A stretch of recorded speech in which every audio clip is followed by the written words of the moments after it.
is that? Ooh! Is that a snake? Fuck no, it's a damn big turd. It's shit. Help me get that up! Fuck you, motherfucker. That's the biggest pile of shit I ever saw. What should we do? You gotta have to get a fucking shovel to get that shit up. On Christopher Proudfoot. Christopher Proudfoot is kind of the star of our show for the last week and will be the star of our show for the rest of this week. I am leaving tomorrow at some point to embark on my trip to Tennessee. And of course, it doesn't come without the normal threats that we get. But now that I've identified that the threats are truly fact coming from Camp Proudfoot, it's giving me a little more direction and help. So I will be taking obviously natural and necessary precautions while I'm out there to make sure that I'm safe while I search for this boy. And, I deal with this stuff on literally every case that I go to. One of the conversations that we have is going to be a little more difficult and probably less palatable for many of us.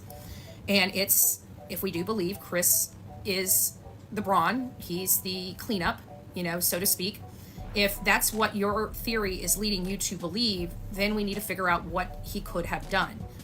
They're military. So I figured over the last couple days, I would reach out to the military people on our channels and platforms and see how they would handle it if they were put in the same type of situation, So we're looking for disposal methods. And so I had some military people send me their emails on if they were put in a situation like this. I'm not going to call anybody out by name. I will tell you that the emails were fairly similar, which is highly disturbing. And it's basically nothing's left. That would be how the majority of my military people would handle something like this. If there was a situation, there would be, they would have the appetite, not that they want to, but they would have and are trained to have the appetite to handle situations, okay? They are trained to unalive people. That is their whole purpose. A lot of people. So now that we have that perspective, the reason why I'm coming to social media is we've got searchers out there. And I want to make sure that they're not overlooking critical information because we might not be looking for an entire being, if you get my drift. There is a lot of ways to scatter things on a 3.5 hour drive. And that would be the preferred method of many of the people that I spoke with. Other options are for complete gone, and which I've brought up before. Some people brought up in the emails of, boar and pig farms. Would this be something Chris could have done? Yes. Is there easier ways of accomplishing this? Yes. What would that be? Freezing. And people have brought up, and now, does he have access to one? I honestly don't know. I'm just describing some of the emails that I received, and it doesn't sound good. And we know Chris took off for a very significant amount of time at a very critical point in an investigation. That gave him enough time to do a lot. And now that we add this aspect possibly into it, it can explain even more about why it was such a lengthy time period that he was gone. I don't even want to really discuss that aspect at all. The thought makes me nauseous. Hi, how are they going to arrest the Proudfoots? Because I know they did it. Well, if this child is truly gone, like where the theories that I'm hearing, if that truly is, then we're looking, then it's going, unless we can find evidence, something from Sebastian, that will be the only way that I can see that the Proudfoots could potentially go in for, say, a first degree. But right now, they will have to build a circumstantial case for a second degree, or some other type of charge if he's not found. Can they do it? Yeah, they can do it. Would Tennessee do it? I have no hope for Tennessee. If you guys have not understood my drumbeat here, I don't like Tennessee law. I don't like how they how they do their policing.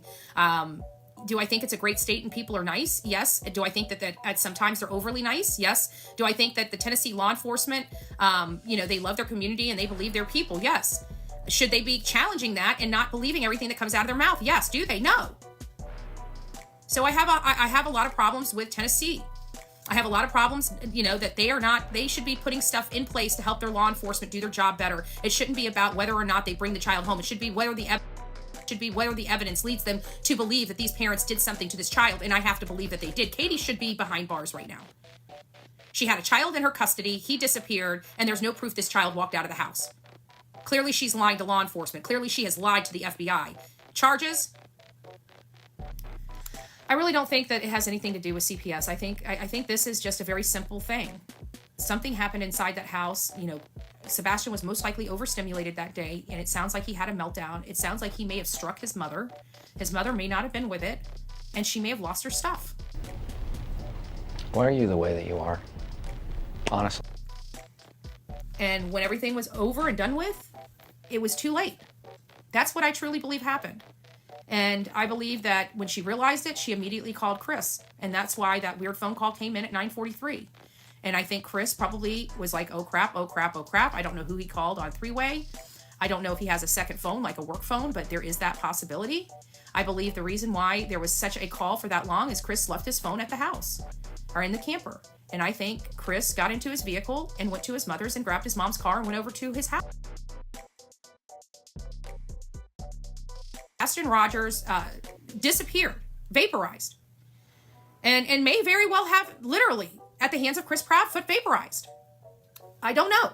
I'm just saying that we need to be looking for, we can't be looking just for Sebastian, you know, 5 foot and 110 to 120 pounds. We can't be looking for that anymore. We have to be looking for both options, both possibilities, that he's in one piece or that he's not. We also still have to look at the possibility that he's out there. Either way, you know, this is the reality of what, in my opinion, we are dealing with right now. So anyways, guys, I'm not going to bend your ear too long. I wanted to come here and give you guys some information. We are monitoring his job right now. We do have people driving by there certain times of days and capturing video. It appears like the day before it, or the 2 days before that, it appears that that construction was shut down by 10:30. It seems like nothing was going on after 10:30. Last night, the gal drove by around 9:30, and construction was still going on at 9:30 at night at that hospital. So we are getting into some night working, but I don't think it's into the middle of the night. We are monitoring the situation.